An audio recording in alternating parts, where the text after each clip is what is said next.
น้องในយើងមកថ្ងៃនេះសំខាន់ជាងគេដោយសារតំបន់នេះគឺយើងអាចផលិតស្វាយចន្ទីសរីរាង្គដែលនៅក្នុងប្រទេសខ្មែរទាំងមូលហ្នឹងគឺអត់ទាន់មានតែគេធ្វើល្អចន្ទីដែលសរីរាង្គដូចតែភូមិយើងនេះទេបាទនេះថាភូមិស្រុកយើងនេះទេអញ្ចឹងសំខាន់ថាយើងទាំងអស់គ្នាគួរតែមានមោទនភាព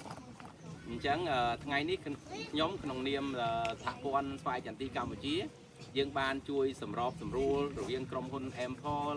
ដែលគាត់សហការជាមួយនឹងក្រុមហ៊ុនស្ត្រីគឺគាត់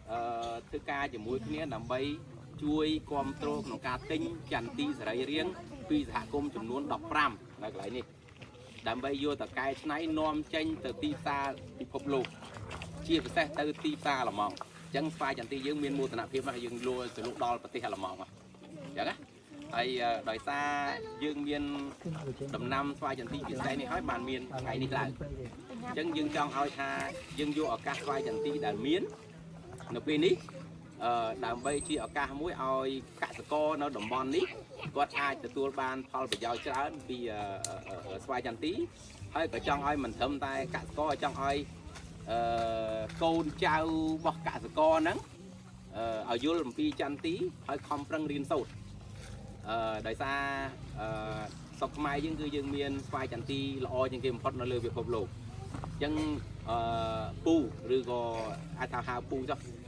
សង្ឃឹមថាទៅថ្ងៃអនាគតมันប្រកបដោយក្មួយអាចខ្លាយជាថ្នាក់ដឹកនាំណាមួយយើងខំប្រឹងរៀនអាចទៅខ្លះដឹកនាំណាមួយហើយមានអ្នកខ្លះហ្នឹងក៏អាចខ្លាយជាអាចបើកក្រុមហ៊ុនស្វាយចន្ទីអីចឹងដែរធ្វើការចន្ទីអីចឹងដែរយើងអត់ដឹងអញ្ចឹងណាហើយអញ្ចឹងគោលបំណងយើងចង់ឲ្យស្រុកខ្មែរយើងខ្លាយជាប្រទេសមួយដែលមានស្វាយចន្ទីកែច្នៃស្វាយចន្ទីលក់ស្វាយចន្ទីល្បីជាងគេនៅលើពិភពលោកហើយយើងពិតតែយើងក្មេងមែនពិតប៉ុន្តែមើលឃើញពូអីទាំងអស់គ្នានឹងស្លៀកពាក់ស្អាតកុំទាន់ចំណែនបានន័យថាពូចិត្តតែចាស់ទៅបន្តិចទៀតហ្នឹងក៏ធ្វើអីឡើងកើតដែរអញ្ចឹងត្រូវការក្មួយទាំងអស់គ្នាហ្នឹងគឺប្រឹងទាំងអស់គ្នាដើម្បីពង្រឹងថាទៅថ្ងៃអនាគតខ្ញុំចង់បានឡានទីចឹងខ្ញុំចង់បានសម្លៀកបំពាក់ល្អខ្ញុំចង់បានអញ្ចឹងប៉ុន្តែយើងអត់បាច់គិតអីច្រើនក្រៅពីខំប្រឹងរៀនធ្វើជាកូនល្អខំប្រឹងរៀនហើយទៅថ្ងៃអនាគតនឹងបានហើយក្នុងនាមខ្ញុំមកទាំងអស់គ្នានេះគឺយើងសប្បាយចិត្តណាយើងនឹងជួយទៀតឧទាហរណ៍ថាគាត់ជួនអីយើងមករៀនទៅបាននិទេសអីប៉ុន្តែទៅដល់ភ្នំពេញអត់មានកន្លែងនៅអត់មានកន្លែងធ្វើការកន្លែងអីខាងយើងមានក្រុមហ៊ុនយើងអាចជួយបានទៀតអញ្ចឹងខ្ញុំចង់លើកទឹកចិត្តឲ្យទាំងអស់គ្នានឹងយកចិត្តទុកដាក់ហើយដែលសង្ឃឹមថាយើងទាំងអស់គ្នាមកថ្ងៃនេះមិនមែនថាអំណោយនេះគឺតិចតួចទេសម្រាប់បងប្អូនប៉ុន្តែសង្ឃឹមថាយើងនឹងប្រឹងទាំងអស់គ្នាទាំងម៉ែឪទាំងបងប្អូនអីទាំងអស់ប្រឹងទាំងអស់គ្នាថាធ្វើម៉េចជំរុញឲ្យវិស័យស្វាយចន្ទីនឹងរីកចម្រើនទៅថ្ងៃអនាគតហើយមកថ្ងៃនេះគឺមានច្រើនឥឡូវហ្នឹងមានដៃគូនេះគាត់មកតាំងពីចិនគាត់មកចង់ទិញស្វាយចន្ទីដែរហើយចំណុចពិសេសរបស់គាត់ដែលខ្លាំងនេះគាត់អត់ចង់តាចន្ទីហ្នឹងគាត់ចង់យកសវកចន្ទីរបស់យើងដែលយើងបោះចោលតាមផ្លូវហ្នឹងអាសវកដែលពេលយើងយកនេះហើយហ្នឹងគឺគាត់យកទៅកែច្នៃធ្វើប្រេងដើម្បីលុបហើយគាត់យកអាកតិកដែលនៅសល់យកទៅធ្វើស្បែកប្រាំងឡានស្បែកប្រាំងម៉ូតូយើងនេះអញ្ចឹងស្វាយចន្ទីយើងមានតម្លៃណាស់យើងនាំគ្នាប្រឹងប្រែងទាំងអស់គ្នាថាយើងធ្វើម៉េចឲ្យវិស័យស្វាយចន្ទីយើងរីកចម្រើនទៅថ្ងៃអនាគតហើយជាចុងក្រោយអត់មានអីសម្រាប់បងប្អូនប្រឹងប្រែងរៀនសូត្រសម្រាប់សហគមន៍ធ្វើយ៉ាងណាដើម្បីផលិតស្វាយចន្ទីឲ្យមានគុណភាពល្អបានចំណេញច្រើនតែតម្លៃកំថ្លៃហើយហ្នឹងហើយសម្រាប់ដែលអរគុណច្រើនដែរសម្រាប់ដែល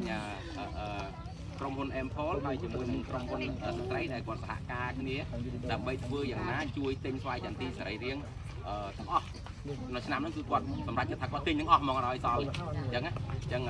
អបអរសាទរគាត់ដែរហើយអរគុណដល់តំណាងការិយាល័យស្រុកហើយនឹងលោកគ្រូនាយកហើយនឹងលោកគ្រូហើយប្រឹងប្រែងធ្វើយ៉ាងណាដាក់ចិត្តដាក់កាយខ្ញុំគិតថាបរិញ្ញាកូនសិស្សពិបាកបន្តិចទីផ្សារកូនសិស្សមិនប្រឹងប្រែងធ្វើម៉េចហើយគាត់យល់ពីតម្លៃនៃការរៀនសូត្ររបស់គាត់ខ្ញុំនៅជំនាន់ប៉ុណ្ណឹងក៏ខ្ញុំអត់ដឹងតម្លៃមិនអញ្ចឹងយើងចង់ឲ្យថាបើសិនជាអនាគតចង់ឲ្យរីកចម្រើនយើងត្រូវធ្វើអញ្ចេះធ្វើអញ្ចោះ ចឹងខ្ញុំក៏អរគុណច្រើនហើយសង្ឃឹមថាលោកគ្រូនឹងប្រឹងប្រែងបន្តទៀតហើយខ្ញុំនឹងព្យាយាមធ្វើយ៉ាងណាដើម្បីគ្រប់គ្រងបន្តទៀតហើយក៏អរគុណខាងដៃគូចិនដែរសង្ឃឹមថាយើងរួមគ្នាទាំងអស់គ្នាទៅយើងធ្វើឲ្យវិស័យស្វាយចន្ទទីយើងគឺល្បីនៅលើពិភពលោកហើយក៏អរគុណបងស្រីទៅមកក្រោយគេទៅខ្ញុំចំណាំគាត់អ្នកនេះមកពីក្រុមការគេបាញ់គ្នាតែម្ដង